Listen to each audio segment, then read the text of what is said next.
Hey guys, hello everyone and welcome back to Rebooted MCU. Today we are here with Rebooted MCU Phase 6. Well, the rest of Phase 6. So, let me talk about how we found ourselves here today. Look, I'm gonna cut to the chase and say that my passion for writing 20-page plus scripts and editing nearly hour-long projects has hit rock bottom. I love Marvel and Rebooted MCU, but the time it takes to complete each project is just too much to continue doing what I have been doing with the series.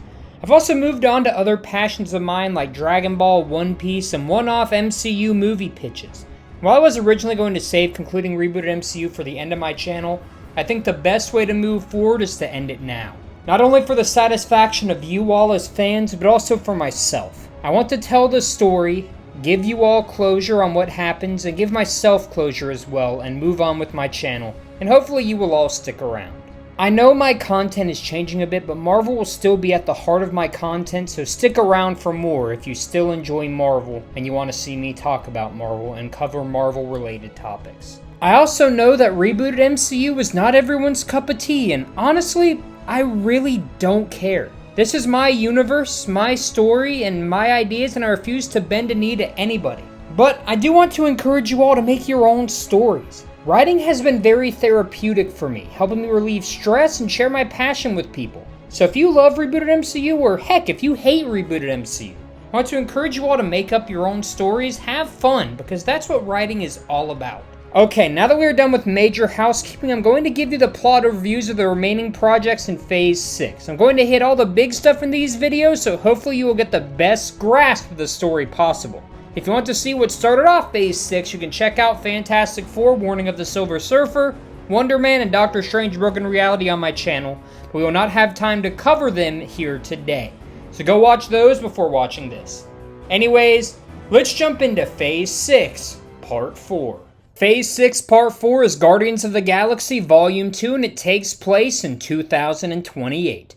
Guardians of the Galaxy Volume 2 opens up with a flashback to young Peter Quill being saved by a group known as the Ravagers, whose members consist of Starhawk, played by Arnold Schwarzenegger, Yondu, played by Michael Rooker, Charlie 27, played by Ving Rhames, and Martin X, played by Michael Rosenbaum. After this brief flashback, we see the Guardians of the Galaxy back in present day, whose members consist of Star-Lord, played by Chris Pratt, Gamora, played by Zoe Saldana, Drax, played by Dave Bautista, Groot, played by Vin Diesel, Rocket, played by Bradley Cooper, Bug, played by Paul Dano, and Nebula, played by Karen Gillan. They have been a force for good around the galaxy and have even managed to rebuild Xandar and live on it peacefully with the rescued creations of the High Evolutionary. Everything appears to be going well when a mysterious man visits Xandar. His name is Jason, played by Christopher Walken, the former leader of Spartax, who claims to be Peter's father. While Peter is in disbelief, claiming his only memories of his father were negative, Jason claims that he was captured by Yondu as a kid and his mind was filled with lies about him. In order to reconnect with his son, Jason invites Peter and his friends to his new base of operation, because the former inhabitants of Spartax would love to meet the heroes of the galaxy. Peter reluctantly agrees and is accompanied by Gamora, Rocket, Groot, and Bug. Nebula and Drax stay back on Xandar and aid Lila the Otter, played by Lady Gaga, with various tasks around the city. Jason transports Peter and his friends to the planet Ego, which the group discovers is a living being who's capable of manifesting a physical form, played by Dennis Quaid, and meets the group. This is where we are introduced to Mantis, played by Palm Clementia, a creature found by Jason on his travels whose power aids Ego by allowing him to sleep at night. Bug instantly falls in love with Mantis, but this love is not reciprocated. Peter and Jason reconnect, and Peter learns that Jason is now a philanthropic man who seeks to support struggling planets around the galaxy, which Peter believes. As all this is going down, Rocket and Groot attempt to help Bug make a move on Mantis, but in the process, Mantis reveals a deep secret about Ego, and uses her powers to show Bug memories she has stored from Ego. Ego is a half-celestial who works under the control of Galactus. Galactus instructed Ego to allow an associate of his to work on Ego's planet and receive weapons manufactured by Jason for an upcoming conquest. Galactus is much more powerful than Ego, so he complies with every request Galactus makes. Upon this revelation, Rocket, Groot, Bug, and Mantis travel to the other side of Ego, where they discover military exercises being conducted by Annihilus, played by Andy Serkis, and the soldiers that make up the Annihilation Wave. Rocket and the others are discovered by Annihilus and are chased back to the main hub of Ego, where they encounter Peter and Jason. Jason's true nature is revealed to Peter, as Jason is a former arms dealer who sent weapons to various criminal organizations around the universe for profit, and wanted Peter to be the next head of his criminal empire. Shocked by this revelation, Peter disavows his father and claims that he and the Guardians of the Galaxy will bring them to justice. Unfortunately, Annihilus intervenes and proves to be too powerful for Peter, Gamora, Rocket, Bug, Groot, and Mantis to handle. Thankfully, a familiar face has been stealthily watching the group this entire time, as Adam Warlock, played by Will Poulter, intervenes and saves the group. This leads to an all-out brawl with Adam Warlock fighting Annihilus while Peter and his group take on the members of the Spartax fleet and the Annihilation Wave. Proving to be too much for the group to handle, we see Peter and his group, this time with both Mantis and Adam tagging along, make a daring escape from Ego, but not before managing to destroy the weapons manufacturing plant ran by Jason. In the end, Galactus, played by Liam Neeson, is informed of Ego's failure and the high volume of soldiers lost in the conflict. Enraged, we see why Galactus holds the title of World Eater, as he devours Ego, killing him and Jason, while also reassigning Annihilus and the Annihilation Wave to a new location.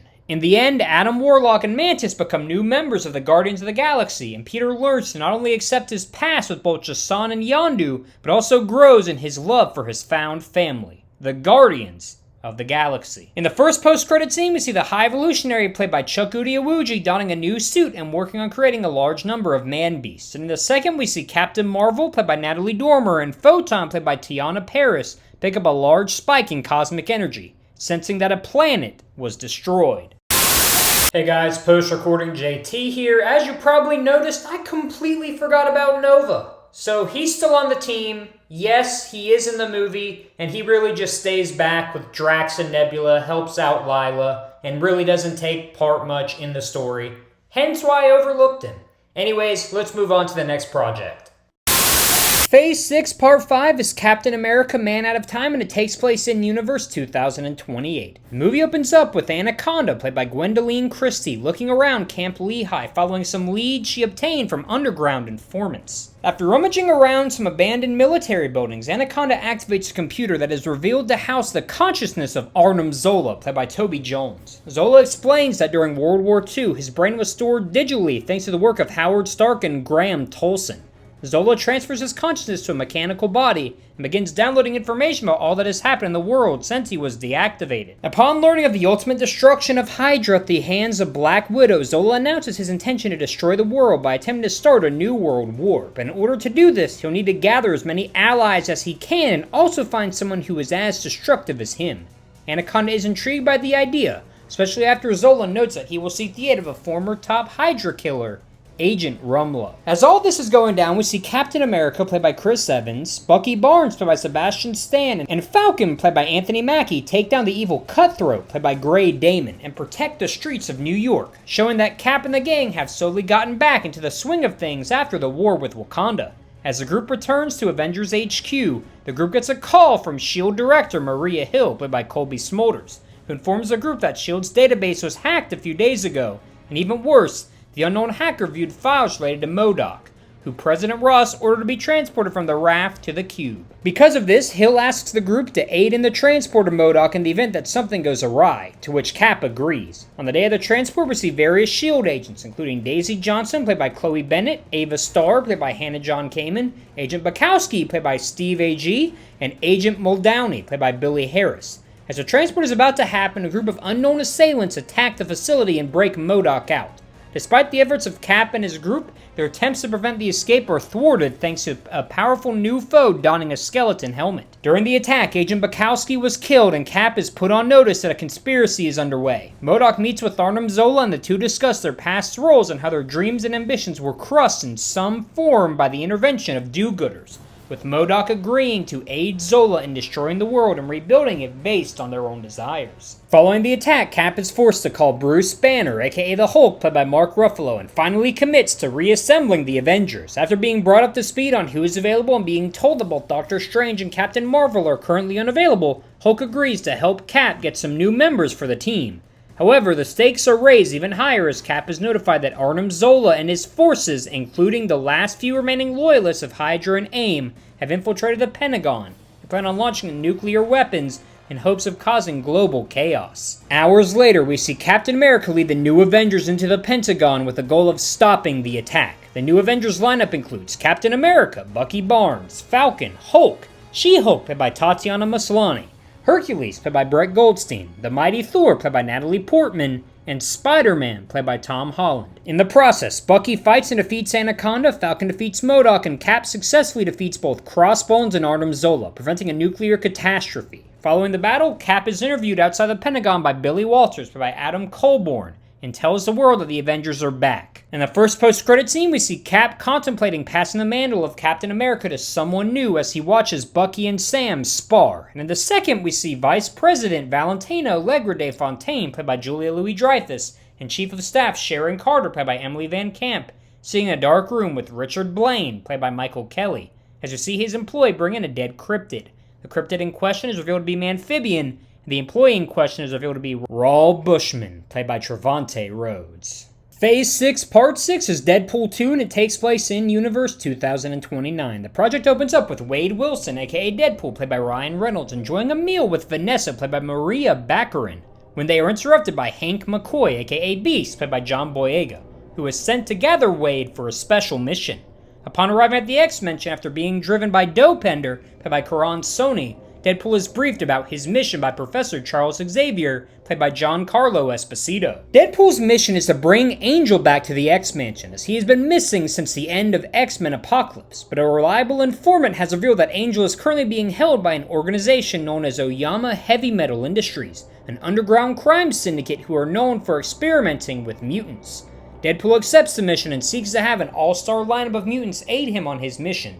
His requests include heavy hitters like Wolverine and Cyclops. Unfortunately, all of those are unavailable, so Deadpool is stuck with Colossus, voiced by Stefan Kapakic, Negasonic Teenage Warhead, played by Brianna Hildebrand, Nightcrawler, played by Rami Malek, and Domino, played by Zazie Beetz, a group that Deadpool names X-Force. Using the Thunderbird, the group enters a Oyama heavy metal laboratory in New Jersey, where they discover a list of mutants being experimented on and studied for the Magia.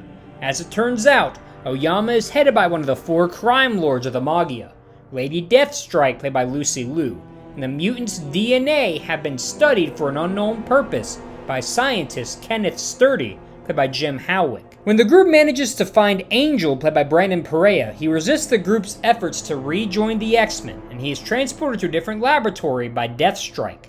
While Colossus and Negasonic are able to follow Angel as he's being transported, Deadpool, Nightcrawler, and Domino are stuck dealing with a new threat, Sabretooth, played by Alexander Ludwig, one of the mutants being experimented on by Sturdy. The trio manages to defeat Sabretooth, and using a tracking device given to Wade by Colossus, call on Dopender to transport the group to the second laboratory. Unfortunately, the second laboratory is being guarded by Psylocke, played by Gemma Chan. But fortunately for the group, Domino's luck allows them to gain entry to the lab, despite Deadpool being firm in his belief that Domino's power is not real. Once inside the lab, Deadpool is separated from the group and discovers 2 other powerhouses being controlled by Oyama, the extremely powerful Juggernaut, played by Robert Malliot, and the informant who fed the X-Men information, Mystique, played by Ana de Armas. Unfortunately, Lady Deathstrike learns of the group's attempt to intercept Angel and instructs all mutants to attack X-Force. During the fighting, Deadpool talks with Angel and encourages him to return to Charles, saying that he can tell that Charles really cares about his well-being. When all hope seems lost, Angel returns to the group, allowing the X-Men to escape and leaving Deadpool to face off against Lady Deathstrike. In the end, Deadpool kills Lady Deathstrike and the battle leaves the entire laboratory destroyed. Deadpool reunites with both Vanessa and Dopender at a local McDonald's, and reveals that not only did Angel return to the X-Men, but Sabretooth, Psylocke, and Juggernaut escaped and went on their own adventures, which will be revealed at a later date. The project ends with Deadpool asking if his performance in this installment managed to get his 4th project greenlit. In the first post-credit scene, we see 2 mysterious figures enter the destroyed laboratory to see Dr. Sturdy. The first figure is revealed to be Lucino Nefaria, aka Count Nefaria, played by Justin Baldoni, the leader of the Magia. As it turns out, Sturdy was attempting to use the X gene to replicate the ionic compound created by Sanford Williams. But thankfully, Nefaria is no longer in need of Sturdy's help, as Ginger Beach, played by Mimi Keen, is revealed to be an undercover Magia agent, and recovered the remaining 50% of the ionic compound from Grim Reaper's dead body in Wonder Man. And in the second post-credit scene, Deadpool breaks the fourth wall to call out Squirrel Girl before he is attacked by a swarm of squirrels. Phase 6, Part 7 is Moon Knight, Men of the Night, and it takes place in Universe 2029. This project follows the exploits of Moon Knight, played by Oscar Isaac, and his various personalities as they adjust to his return to New York following the events of X-Men Apocalypse. Stephen Grant has reunited with his girlfriend Marlene Allarine, played by Saoirse Ronan, and returns to running his business, Spectre Corp, alongside Marlene and Donna Kraft, played by Maddie Phillips. Jake Lockley has learned English and works as a taxi driver in his spare time. Mark Spector has reunited with his old friend from the CIA, Frenchie, played by Tomer Capone, with the two often dining at Gina's Diner, where they talk about the criminal underworld with the diner's owner, Gina Landers, played by Yvette Nicole Brown. In spite of Frenchie's constant pressure, Mark has decided to take a step back from acting in the role of Moon Knight. That is, until the news reveals that two unknown cryptids have been making their way throughout the United States and are likely to end up in New York within the week. The news has caused so much panic that New York Mayor Luke Cage has decided to issue a curfew in order to ensure citizens' safety. Following some convincing from Khonshu, voiced by F. Murray Abraham, and in spite of Steven's hatred of Moon Knight, Mark decides to face the beast head-on when it arrives in New York.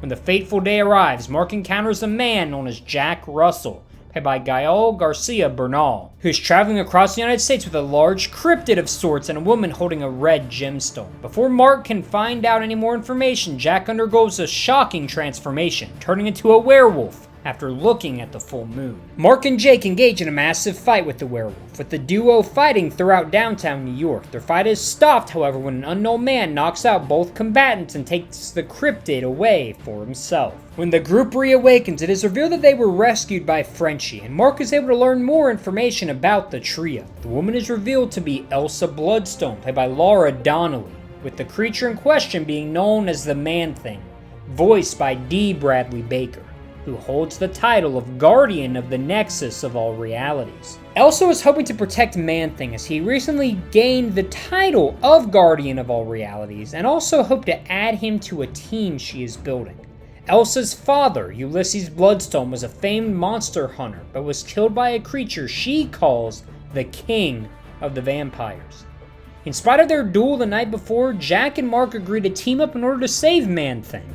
Behind the scenes, Man-Thing has been targeted by Vice President Valentina Allegra de Fontaine, with her forming a special task force led by Special Commander Julius, played by Andy Buckley. After Julius failed to capture the beast, Val assigned Julius to work with disgraced Army General Richard Blaine and his associate Raul Bushman, aka Bushman. Blaine used to be a high-ranking general in the United States military, who would take the fall for both President Ross and Val when the United States Congress uncovered the Weapon X program. As a result, Blaine has become Val's exclusive dealer in her race to create an army of paranormal creatures, and the man he uses to capture and deliver these creatures is Bushman.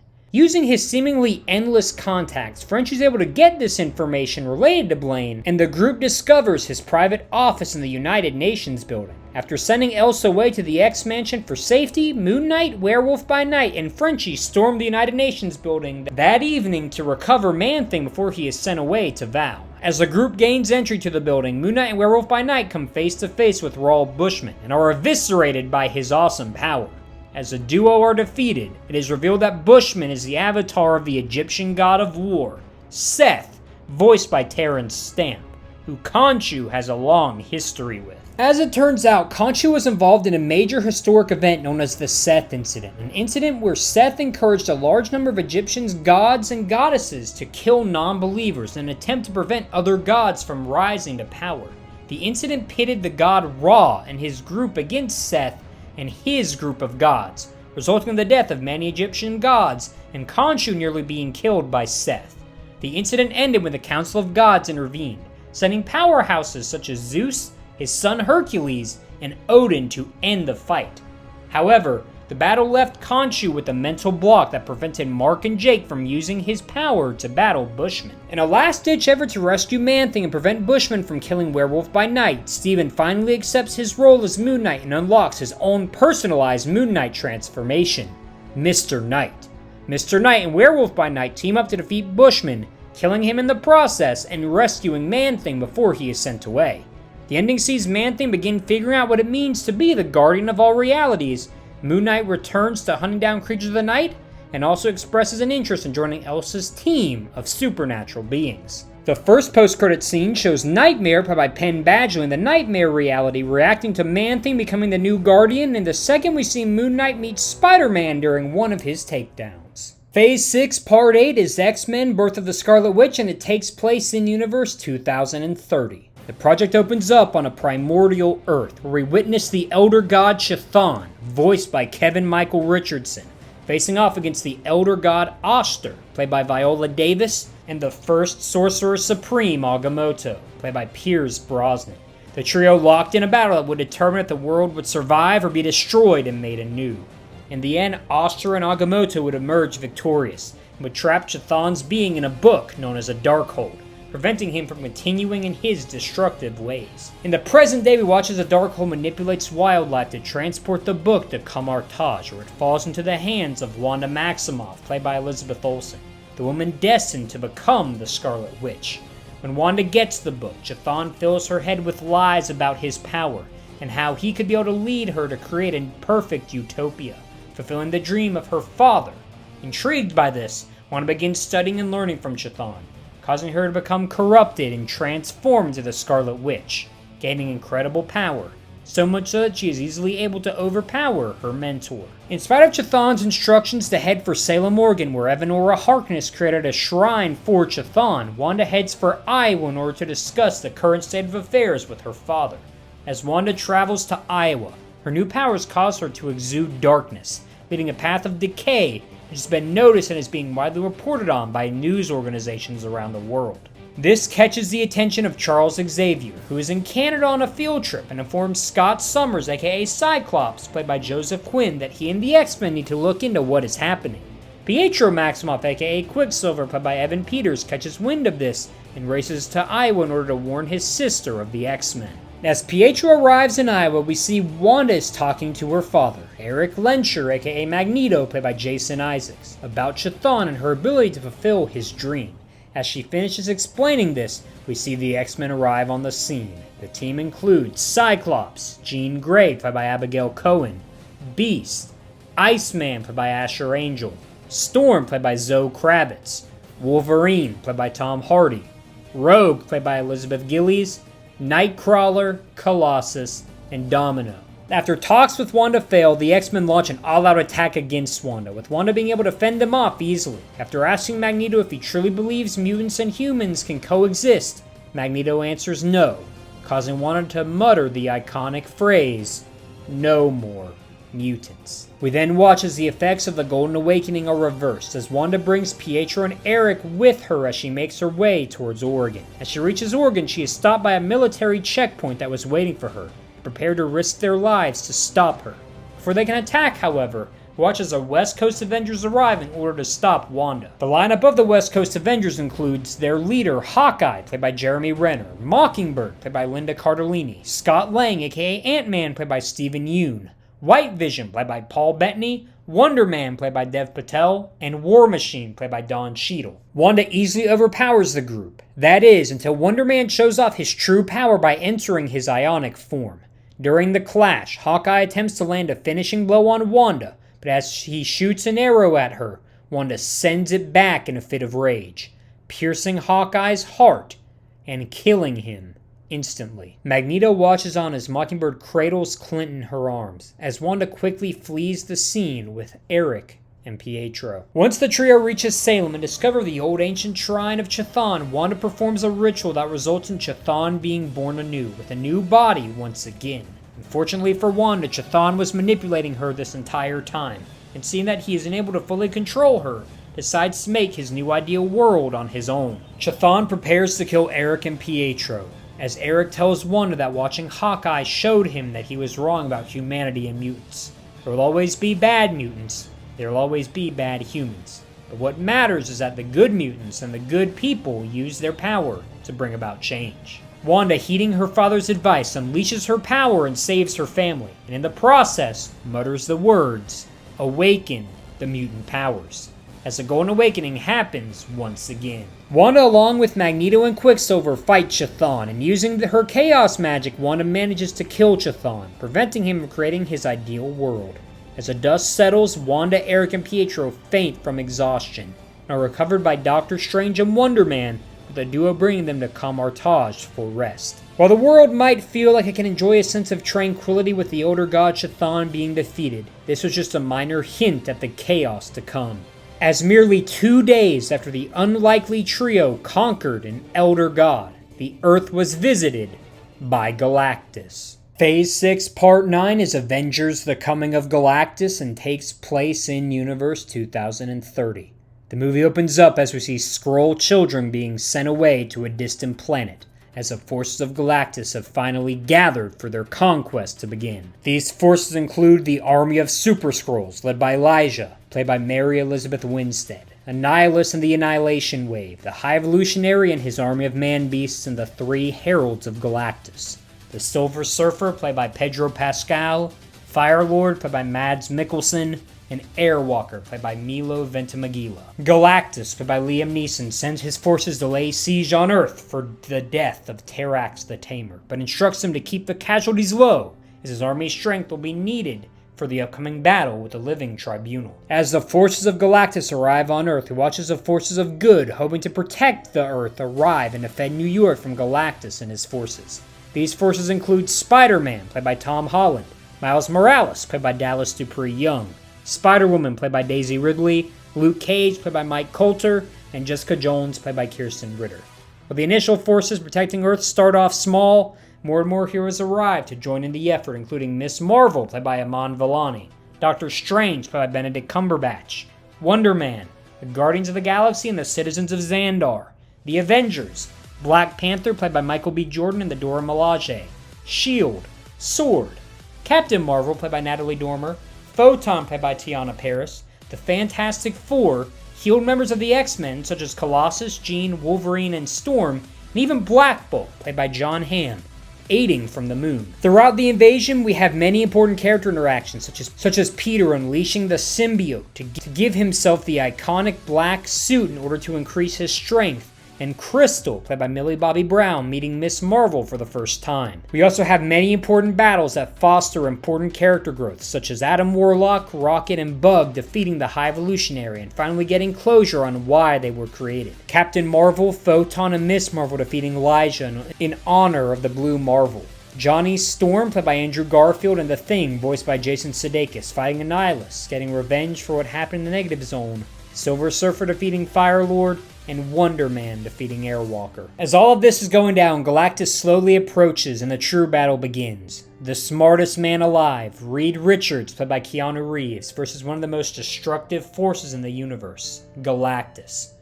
Following the events of the Warning of the Silver Surfer, Reed has worked tirelessly to create 3 inventions that he hopes will deter Galactus, without needing Johnny to sacrifice himself through the use of the ultimate nullifier. The first is a giant electromagnetic pulsator, which Reed hopes will shock Galactus and lead him to retreat.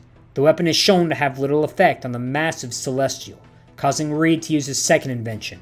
The invention is based off of Ulysses Claw's sonic converter, which will send a powerful blast of sonic waves at Galactus, which Reed theorizes will do just enough damage to scare Galactus off. While the sonic converter does manage to destroy Peter's symbiote, it does little to slow down Galactus. In a last-ditch effort, Reed calls the Fantastic Four back to the Baxter Building and unleashes his Cosmic Torpedo, a vibranium-laced missile which will cause great damage to a being of cosmic energy. With Johnny's life on the line, Reed launches the rocket, and the family watches as it careens towards Galactus, making impact head-on. But, as the dust clears, Galactus stands tall, suffering little to no harm. And what happens next can only be properly told through writing the actual scene. So, my friends, here's the actual climactic ending of The Coming of Galactus. Something that many have theorized on, and one that I am excited for you all to see. The Fantastic Four look on the monitor, shocked, as all three of Reed's inventions, made to thwart the approaching Galactus, have failed. Ben looks to the ground with a frown on his face, as tears swell in Crystal and Sue's eyes. Johnny looks at Reed, who begins slamming his fist on his computer, screaming at it. Suddenly Reed stops and falls to his knees. The room is silent. Johnny, I'm sorry. I failed. I couldn't think of a way to stop. Reed, it's okay. I know what I have to do.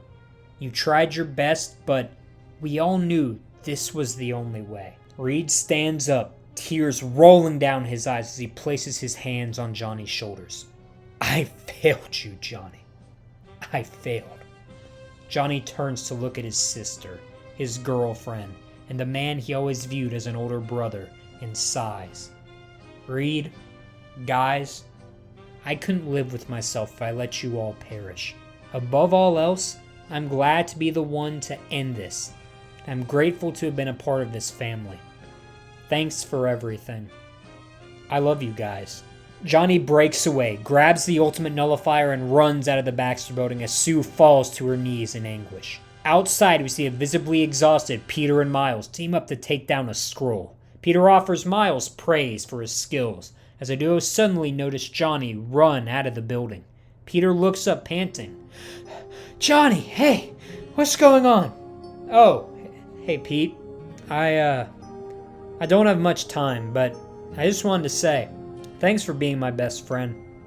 I'm gonna miss you. Peter stands stunned. The memories of him holding Iron Man following the snap, and the sense of Matt getting killed at the hands of Mr. Fear hits him. But before he can say anything, we hear Johnny's scream flame on as he begins his ascension towards Galactus. Peter stops and quickly looks at his surroundings, surveying the area and calculating angles and probabilities, and begins formulating a plan. As all this is going on, Miles pleads with Peter. Hey dude, what's going on? What are you doing? What's Johnny going to do?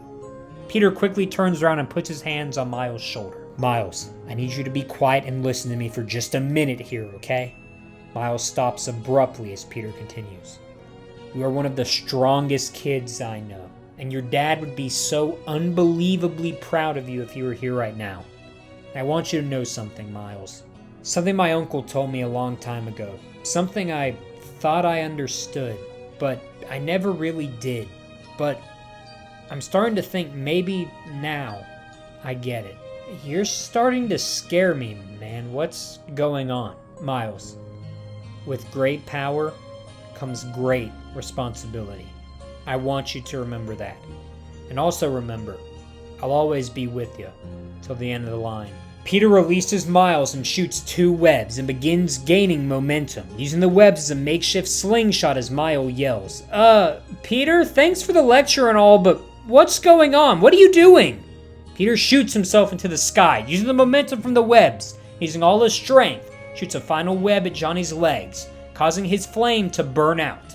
As Johnny falls to the ground, Peter webs away the ultimate nullifier as Johnny screams, Peter, what are you doing? Sorry, Johnny. Thanks for always being there for me. Johnny falls to the ground as Peter uses his momentum in a tall building nearby, giving himself one final boost.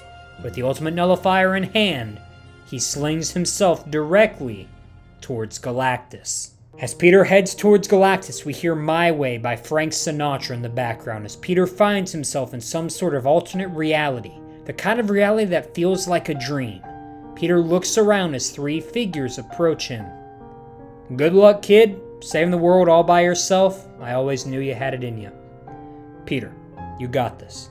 The entire world is counting on you. You can do it. Look at the man you have become, Peter. My nephew. The one who saved the world. What a story. I missed you all so much. I'm sorry I couldn't be there for you guys, and you guys had to die. It should have been me. Kid, it was never meant to be you. The world needed you. The world needs you now more than ever, Peter. You're the man who the world needs now, and the past is in the past. But right now, Only you can save the day. Thanks, but when I'm done, can I see you guys again? Of course. We'll be right here waiting for you. So go on and do it. You got this, Peter. Like I said, I'm with you till the end of the line. Would you look at that, Peter? You have a great responsibility and you're using your power to fulfill it. I'm so proud of you. Peter smiles as we cut back to him flying towards Galactus, who towers over him and yells, "What is this? A puny solo act seeking to bring down the World Eater? Is this Terra's last pathetic attempt to beg for forgiveness?" Peter looks up, holds the ultimate nullifier in his hand, presses a button, as a huge explosion and flash of light fill the space above New York. In the end, Johnny flies up to recover the body of his friend, Peter Parker, the man who lived a double life as Spider-Man and who sacrificed himself to save the world.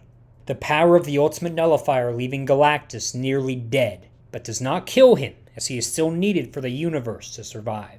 In his weakened state, Galactus calls for his forces to retreat, ending his aspirations to overthrow the living tribunal and leaving Earth to survive another day. While the memorials for all those who were lost occur, the Fantastic Four receive a surprise visit from Reed Richards, played by Yoan Gruffield of Universe 10005, who comes to tell the group that he is retiring from the position as head of the Council of Reeds, and would like our Reed Richards to become their new leader. Reed agrees on one condition, a condition to which Universe 10005 Reed agrees to.